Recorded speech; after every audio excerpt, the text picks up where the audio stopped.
ഇപ്പോൾ നവരാത്രി കാലമാണ്. നവരാത്രിയെപ്പറ്റി പ്രത്യേകിച്ച് നമുക്ക് ആർക്കൊന്നും പറഞ്ഞു തരേണ്ട കാര്യമില്ല. നമുക്കറിയാം, എല്ലാവർക്കും നവരാത്രി എന്ന് പറയുന്നത് സന്തോഷത്തിൻ്റെ നാളുകളാണ്. പ്രത്യേകിച്ചും കുട്ടികൾക്ക് 3 ദിവസം പുസ്തകമൊന്നും എടുക്കണ്ട, പഠിക്കാം എന്നുള്ളതൊക്കെയാണ്.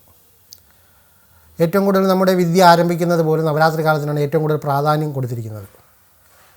നവരാത്രിക്കാണ് വിദ്യാരംഭം എന്നുള്ള ചടങ്ങ്. ആദ്യമായിട്ട് അവൻ്റെ അറിവിൻ്റെ അല്ലെങ്കിൽ അക്ഷരങ്ങളുടെ ലോകത്തേക്ക് പ്രവേശിക്കുന്നത് നവരാത്രി കാലത്തുള്ള എഴുത്തിനിരുത്തിലൂടെയാണ്.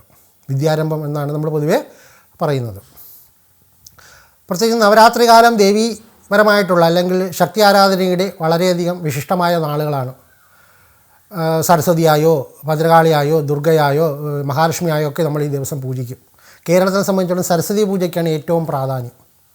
സരസ്വതി പൂജ അല്ലെങ്കിൽ പൂജ എടുത്ത് വിജയദശമി ദിവസം നമ്മൾ അരിയിൽ അക്ഷരങ്ങൾ കുറിക്കുകയും ചെയ്യുന്നുണ്ട്. നമ്മളത് ശ്രദ്ധിച്ചാൽ ഒരു വസ്തുത നമുക്ക് മനസ്സിലാവും. നമ്മൾ പൂജിക്കുന്നതെല്ലാം ദേവിയാണ്, അല്ലെങ്കിൽ സരസ്വതിയെ പൂജിക്കുന്നുണ്ട്. എന്നിട്ട് അരിയിൽ ആദ്യമായിട്ട് അക്ഷരം എഴുതുമ്പോൾ എങ്ങനെയാണ് എഴുതുന്നത്? ഹരി ശ്രീ ഗണപതിയെ നമ എന്നാണ് എഴുതുന്നത്. ഇവിടെ പൂജിക്കുന്നത് ദേവിയാണ്, അല്ലെങ്കിൽ സരസ്വതിയാണെങ്കിലും എഴുതുന്ന അക്ഷരങ്ങളിലൊന്നോ സരസ്വതിയോ മറ്റ് ദേവിമാരോ ഒന്നും വരുന്നില്ല. അവിടെ എഴുതുന്നത് ഹരി ശ്രീ ഗണപതിയെ നമ എന്നുള്ള അക്ഷരങ്ങളാണ് നമ്മൾ എഴുതുന്നത്. എന്താണ് അതിന് കാരണം? നമുക്കത് പരിശോധിക്കാം. നമ്മുടെ നാട്ടിൽ പ്രചാരത്തിലുണ്ടായിരുന്ന ഒരു സമ്പ്രദായമാണ് കപടയാദി സമ്പ്രദായം, അല്ലെങ്കിൽ പരൽപ്പേര് സംഖ്യ എന്ന് പറയുന്നുണ്ട്. അതായത് അക്ഷരങ്ങൾക്ക് ആ മുതൽ ആ വരെയുള്ള 51 അക്ഷരങ്ങൾക്ക് 0 മുതൽ 9 വരെയുള്ള മൂല്യം നൽകുന്നുണ്ട്. അതായത് ഓരോ അക്ഷരത്തിനും ഓരോ മൂല്യങ്ങൾ നൽകുന്നുണ്ട്.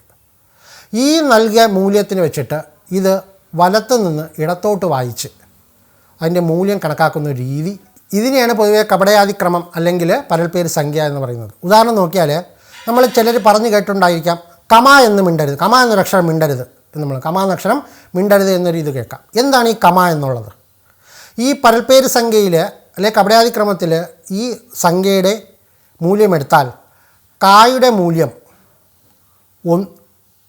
1 മായുടെ മൂല്യം 5 എന്നുള്ളതാണ്. അപ്പോൾ ക മാ എന്ന് എഴുതുമ്പോൾ 1 5 എന്ന് എഴുതിയിട്ട് അത് ഇടത്തേക്ക് വായിക്കുമ്പോൾ 51 എന്ന് വരും. അപ്പോൾ കമ എന്ന് മിണ്ടരുത് എന്ന് പറയുന്നതിൻ്റെ അർത്ഥം 51 അക്ഷരങ്ങളും മിണ്ടരുത് എന്നാണ്. അതായത് ഒരക്ഷരം പോലും മിണ്ടരുത് എന്നുള്ളതിൻ്റെ മറ്റൊരു ഈ കപടയാദി സംഖ്യയിൽ പറയുമ്പോഴാണ് കമ എന്ന് മിണ്ടരുതെന്ന് പറഞ്ഞാൽ ഒരക്ഷരം 51 അക്ഷരവും മിണ്ടരുത് എന്നുള്ളത്. ഇതേ മാർഗം തന്നെയാണ് നമ്മൾ ഹരി ശ്രീ ഗണപതി നമ എന്നുള്ള എഴുത്തിനിരുത്തിലും പ്രതിപാദിക്കുന്നത്. ഇവിടെ ഹരി എന്ന് എഴുതുമ്പോൾ ഹായുടെ മൂല്യം 8ഉം രായുടെ മൂല്യം 2ഉമാണ്. അതുപോലെ തന്നെ ഇതിൽ നമ്മുടെ വിസർഗങ്ങൾ, ചില്ലക്ഷരങ്ങൾ, അനുസ്വാരം, അർദ്ധാക്ഷരങ്ങൾക്ക് ഇവർക്കൊന്നും ഒരു മൂല്യവുമില്ല, ശൂന്യമായിട്ടാണ് കണക്കൂട്ടുന്നത്. ആ മുതൽ ആ വരെയുള്ള അക്ഷരങ്ങൾക്കും നമ്മൾ മൂല്യങ്ങളില്ല. പകരം കൂട്ടക്ഷരങ്ങൾ എഴുതുമ്പോൾ ആ കൂട്ടക്ഷരത്തിൻ്റെ ഒടുവിലുള്ള വ്യഞ്ജനാക്ഷരത്തിൻ്റെ മൂല്യമാണ് ആ കൂട്ടക്ഷരത്തിനായിട്ട് നൽകുന്നത്. അപ്പോൾ ഹരിശ്രീ ഗണപതിയെ നമ്മൾ എഴുതുമ്പോൾ ഹായ്ക്ക് 8 രായ്ക്ക് 2 അതിന് വലത്തുനിന്ന് എടുത്തോട്ട് നമുക്ക് 28 എന്ന് അതിൻ്റെ മൂല്യം വരുന്നുണ്ട്. അതുപോലെ ശ്രീ ഗണപതിയെ നമ എന്ന് എഴുതുമ്പോൾ അതിൻ്റെ മൂല്യം വന്നിട്ട് എന്താണ് 23, അത് മുഴുവൻ കൂട്ടി വന്ന് 23 എന്ന് വരുന്നുണ്ട്. ആ 23ഉം 28ഉം കൂടെ ചേരുമ്പോൾ 51 എന്നാകുന്നു. അതായത് നമ്മുടെ മലയാളത്തിലുള്ള എല്ലാ അക്ഷരങ്ങളും അതിൽ അന്തർലീനമായിരിക്കുന്നു എന്ന് സാരം. അതായത് ഇവിടെ ഒരു കുഞ്ഞിൻ്റെ കൈപിടിച്ച് ഹരിശ്രീ ഗണപതിയെ നമ എന്ന് എഴുതുമ്പോൾ 51 അക്ഷരങ്ങളും എഴുതുന്ന രീതിയാണ് അവിടെ പ്രതിഫലിക്കുന്നത് എന്ന് സാരം. ഈ പടപ്പേര് സംഖ്യ അല്ലെങ്കിൽ ഈ കപടയാദി സംഖ്യകൾ പണ്ട് കാലത്ത് രാജഭരണകാലത്തെല്ലാം തന്നെ പല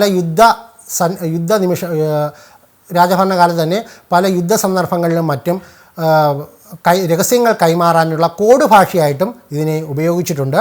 ഇതിന് വരരുചി പോലുള്ള പണ്ഡിതന്മാരുടെയും മറ്റ് പല പണ്ഡിതന്മാരുമാണ് ഇതിൻ്റെ ഉപജ്ഞാതാക്കളെന്നും പറയപ്പെടുന്നുണ്ട്. അപ്പോൾ ഹരിശ്രീ ഗണപതിയെ നമ എന്ന് എഴുതുന്നത് മലയാളത്തിലെ 51 അക്ഷരങ്ങളും എഴുതുന്നതിന് തുല്യമാണ്. അപ്പോൾ ഇത് എഴുതുന്നതിലൂടെ 51 അക്ഷരങ്ങളും എഴുതിയ ഫലമാണ് ഈ വിജയദശമിക്ക് കുഞ്ഞിൻ്റെ കൈപിടിച്ച് നമ്മൾ ഹരിശ്രീ ഗണപതിയെ നമ എന്ന് എഴുതുമ്പോൾ 51 അക്ഷരങ്ങളും ആ അരിയിൽ എഴുതുന്നതിൻ്റെ ഫലം തന്നെയാണ് നമുക്ക് ഈ ഒരു എഴുത്തിലൂടെ ലഭിക്കുന്നത് എന്നാണ് വസ്തുത.